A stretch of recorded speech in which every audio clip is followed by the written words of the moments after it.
ये वॉल्स जो आपकी होती हैं, कभी कभी आपने देखा होगा वॉल्स हो गई, जो बीम और कॉलम होते हैं, वो जब बनाए जाते हैं तो उनका जो सरफेस होता है वो काफ़ी रफ होता है, तो उसके ऊपर एक लेयरिंग हम लोग करते हैं जिसको आप प्लास्टर बोलते हो, और जो ये लेयरिंग मटेरियल होता है उसको हम मोल्टार बोलते हैं।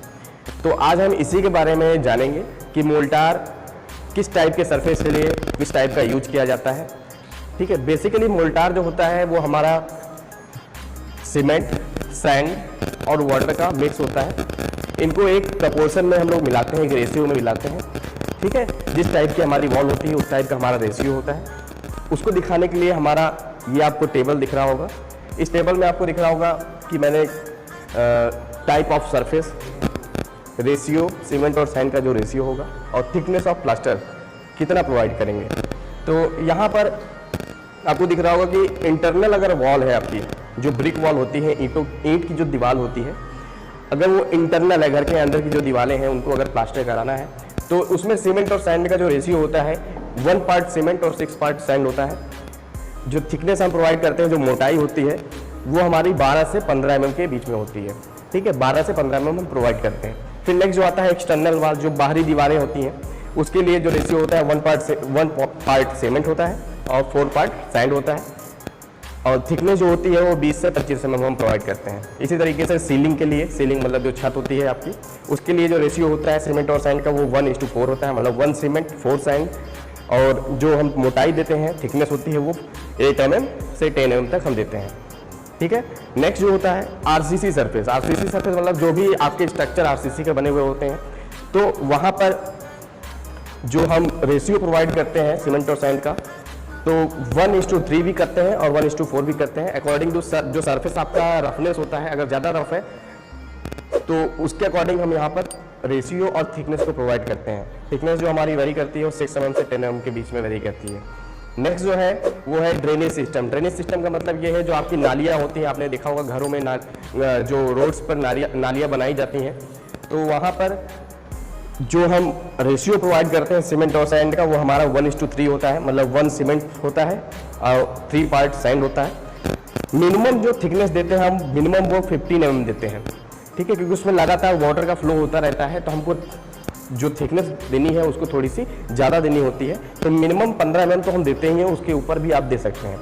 इसी तरीके से जो सेप्टिक टैंक होते हैं, घरों में जो सेप्टिक टैंक बनाए जाते हैं, अब उसमें आपको दिख रहा होगा कि यहाँ पर रेशियो जो सीमेंट और सैंड का है 1:2 का है, मतलब 1 पार्ट सीमेंट और 2 पार्ट सैंड।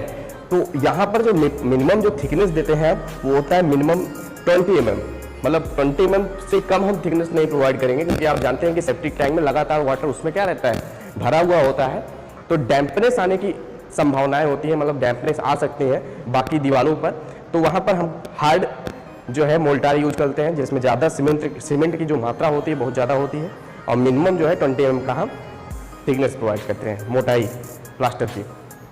तो ये तो टेबल था जिससे आपको ये पता चला कि किस टाइप का सरफेस होगा, तो उसके अकॉर्डिंग क्या रेशियो होगा सीमेंट और सैंड का, और कितनी थिकनेस हम प्रोवाइड करेंगे प्लास्टर की। तो आज चलिए एक एग्जाम्पल से हम आपको समझाएंगे कि कितना, अगर आपको किसी सरफेस पे प्लास्टरिंग करवानी है तो कितनी क्वांटिटी में आपके सैंड और सीमेंट लगेंगे, उसकी क्वांटिटी को हम मेज़र करेंगे। चलिए स्टार्ट करते हैं। तो चलिए एक एग्जांपल से हम समझते हैं कि अगर हमारे पास कोई एक वॉल है, ईंट की दीवार है, उसको हमको अगर प्लास्टर करवाना है तो कितनी क्वांटिटी में हम सीमेंट बैग्स मंगवाएंगे, कितनी क्वांटिटी में हम सैंड मंगवाएंगे। ठीक है, तो उसको हम समझने के लिए पहले हमको एज्यूम करना होगा, लेट करना होगा कि हमको किस साइज का हमारा वॉल है। तो चलिए यहाँ पे एक एग्जांपल से मैं आपको समझा रहा हूँ कि मान लीजिए हमारे पास जो वॉल है उसकी जो साइज है, उसकी लेंथ मान लीजिए कि हमारा 10 मीटर है और उसकी हाइट जो है 10 मीटर है। इसके बाद जो है हमको करना क्या होगा, उसका एरिया फाइंड करना होगा, area of wall. Area of wall अगर ये हमारा रेक्टेंगल है, ठीक है, रेक्टेंगल है, तो आप जानते हैं कि लेंथ इंटू हाइट मल्टीप्लाई कर दूंगा तो ये आ जाएगा हमारा area of wall. 100 metre square हमारा एरिया आ गया। ठीक है, अब जो हम प्लास्टर कर रहे हैं उसकी एक मोटाई होती है, एक थिकनेस होती है। ठीक है, तो मान लीजिए हमने उस थिकनेस को माना है, जो हमारा प्लास्टर का जो थिकनेस है उसको हमने क्या माना है, 12 mm है, 12 mm।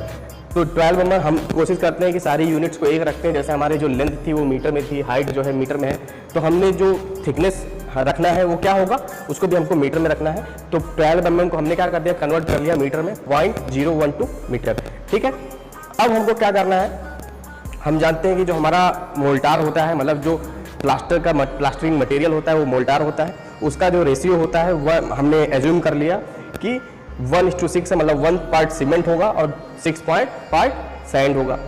चलिए अब हम क्या फाइंड आउट करेंगे, volume of wet mortar required, मतलब जो हमारा मोल्टार, मतलब जो हमारा प्लास्टरिंग मटेरियल है वो कितना लगेगा इस दीवार पर, वो हम पहले फाइंड करेंगे कितना वॉल्यूम होगा। मतलब volume of wet mortar required equal to plastering area into thickness of plaster.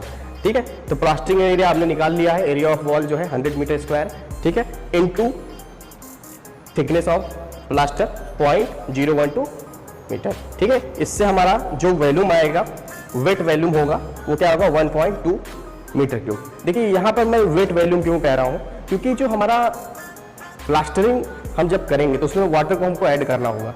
ठीक है, लेकिन जब हम ऑर्डर करेंगे सीमेंट को और सैंड को तो उसमें वाटर ऐड होकर के नहीं आता है।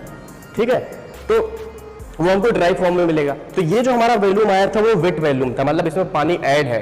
ठीक है, जब भी हम किसी मोल्टार जो होगा, ड्राई मोल्टार में वाटर को ऐड करते हैं तो उसका जो वॉल्यूम होता है उसका वॉल्यूम रिड्यूस हो जाता है। तो वॉल्यूम जब रिड्यूस हो जाता है तो हमको ज़्यादा मतलब वॉल्यूम मंगाना पड़ेगा।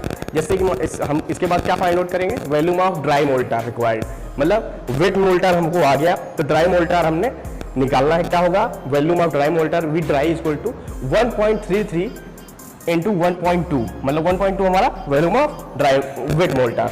ठीक है, ये 1.33 क्या है, यहाँ पे ये समझने वाली बात है।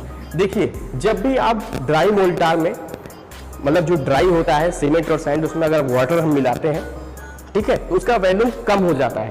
कम हो जाने के बाद जैसे हमारा वॉल्यूम कम हुआ तो वेट मोल्टार आ जाएगा, जैसे यहाँ पे दिख रहा है आपको 1.2 मीटर क्यूब।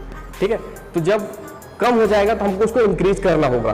तो कितना परसेंट हम इंक्रीज करते हैं उसको, 33% हमको बढ़ाना होगा वॉल्यूम को, जो कि हमारा वेट वॉल्यूम होगा उसमें हमको 33% इंक्रीज करना होगा। तो वो हम 33% इंक्रीज करने के बाद हमारी जो आएगी 1.33 सब मल्टीप्लाई कर देंगे इंटू 1.2। ये हमारा जो अब ये जो हमारा वॉल्यूम आ रहा है ये हमारा ड्राई वॉल्यूम है, मतलब जो सूखा मसाला आप कह सकते हो एक तरीके से। तो ये जो हमारी क्वांटिटी है ये कितना है 1.596 मीटर क्यूब। अब इसी के साथ हम सारा काम करेंगे। ये हमारा आ गया volume of dry mortar 1.596 metre cube. ठीक है, अब नेक्स्ट जो हमारा रेशियो था 1:6 का था, आप जानते हैं। ठीक है, यहाँ से हम फाइंड आउट कर लेंगे सम ऑफ रेशियो, हम जो रेशियो उसको सम कर लेंगे। 1 + 6 मतलब 7 आ गया हमारा। अब यहाँ से हम वॉल्यूम ऑफ सीमेंट रिक्वायर्ड, मतलब कितने वॉल्यूम, कितना आयतन में हमारा सीमेंट का रिक्वायरमेंट होगा वो हम फाइंड करेंगे। तो उसका जो फॉर्मूला होता है वी ड्राई, मतलब जो हमने यहाँ से वी ड्राई निकाला है 1.596 इंटू पार्ट ऑफ सीमेंट अपन सम ऑफ रेशियो, ये हमको जरूर रखना है। तो हमने देखिए मल्टीप्लाई किया है क्या 1.596 इंटू 1/7। ये हम जब कैलकुलेट करेंगे तो हमारी आएगी ये वैल्यू 0.228 मीटर क्यूब। ये हमारा प्योर सीमेंट का वॉल्यूम है, मतलब जो सीमेंट हमारी रिक्वायर्ड होगी इस जो ये जो हमारा वॉल है इसको प्लास्टर करने के लिए, आपको दिख रहा है, इसको हमको प्लास्टर करने के लिए जो सीमेंट की रिक्वायरमेंट है वो कितना है वॉल्यूम में 0.228 मीटर क्यूब। अब ये हमारा वॉल्यूम है, लेकिन हम जो मंगाते हैं सीमेंट वो हमारा केजी में होता है, किलोग्राम में होता है, तो हमको मास फाइंड करना होगा। तो मास ऑफ सीमेंट फॉर्मूला जानते हैं, mass equal to volume into density, किसी भी मटेरियल के लिए होता है ये। तो हमको mass of cement equal to volume of cement, मतलब ये जो वॉल्यूम हमारा आया है, इंटू डेंसिटी ऑफ सीमेंट। ठीक है, डेंसिटी ऑफ सीमेंट जो होता है ऑर्डिनरी पोर्टलैंड सीमेंट हम यूज करते हैं, तो उसकी जो डेंसिटी होती है 1440 होती है, मतलब। अब इसमें क्या करेंगे, मास जो आपका वॉल्यूम है, वॉल्यूम 0.228 इंटू 1440 मल्टीप्लाई करेंगे, तो ये हमारा जो आएगा आपको दिख रहा है ये केजी में आ जाएगा 328.32 किलोग्राम। ठीक है, ये तो हमारा क्वांटिटी आ गया सीमेंट का कि इतने केजी हमारा सीमेंट लगेगा। लेकिन आप जानते हैं कि जो हमारे मार्केट में जो हमको सीमेंट मिलता है वो नंबर ऑफ बैग्स, मतलब जो बैग आते हैं उसके 50-50 केजी के, तो हमको नंबर ऑफ बैग अगर फाइंड करना है तो number of bag cement bag required is equal to जो हमारा टोटल मास अपान एक जो सीमेंट का बैग होता है उसका मास, मतलब 50 केजी। ये हमारा क्या हो जाएगा, इसको जब हम डिवाइड करेंगे तो हमारा 6.56 बैग्स आएंगे। 6.56 बैग एक्चुअल हमको 6.56 बैग चाहिए होंगे। इस वॉल को प्लास्टर करने के लिए इतने बैग सीमेंट चाहिए होंगे, अबाउट हमारा 7 बैग लगने वाले हैं।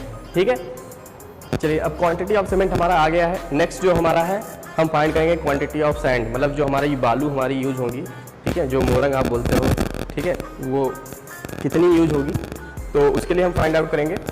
पहले हम फाइंड आउट करेंगे वॉल्यूम ऑफ सैंड रिक्वायर्ड, कैसे कितनी वॉल्यूम हमको चाहिए सैंड की। तो उसके लिए जो हमारा ये था volume of dry mortar into part of cement upon sum of ratio, ठीक है। तो वॉल्यूम ऑफ ड्राई मोल्टार हमारा 1.596 ये हमारा है, इनटू 6 पार्ट हमारा सीमेंट सैंड है, हमारा 6 पार्ट हमारा सैंड है अपॉन सम ऑफ रेशियो 7, ठीक है। इसको मल्टीप्लाई करेंगे तो ये हमारा जो वॉल्यूम आएगा वो आएगा मीटर क्यूब में 1.368 मीटर क्यूब। जो हम सैंड जो मंगाते हैं वो जनरली हमारा फीट क्यूब में होता है या क्यूबिक फीट आप जो बोलते हो, ठीक है। तो उसको हम मीटर क्यूब को क्यूबिक फीट में कन्वर्ट कर देंगे। तो 1.368 मीटर क्यूब को जब हम क्यूबिक फीट में कन्वर्ट करेंगे तो जो हमारा आएगा वैल्यू 48.310 क्यूबिक फीट, ठीक है। ये जो हमारी सारी चीज़ें आपको समझ में आए, ये क्या इसमें था कि हमने क्या फाइंड आउट किया, कितने नंबर ऑफ सीमेंट बैग्स हमको रिक्वायर्ड होंगे और कितनी क्वांटिटी में हमारा सैंड रिक्वायर्ड होगा इस साइज के वॉल को प्लास्टर करने के लिए, ठीक है। अच्छा, मान लीजिए कि कभी कभी क्या होता है कि इसमें आप जानते हैं कि डोर्स भी हो सकते हैं, विंडो भी हो सकते हैं, ठीक है। तो कुछ करना नहीं है हमको, क्या करना है, जो ये डोर होंगे और ये जो विंडोज होंगी, अगर मान लीजिए आपकी वॉल में है, होती ही है जनरली, तो आपको इन डोर और विंडो का जो है एरिया को माइनस कर देना होगा टोटल एरिया में से। मतलब मान लीजिए इस डोर का कुछ एरिया आ रहा है, इस विंडो का कुछ एरिया आ रहा है और टोटल एरिया हमारा 100 मीटर स्क्वायर है।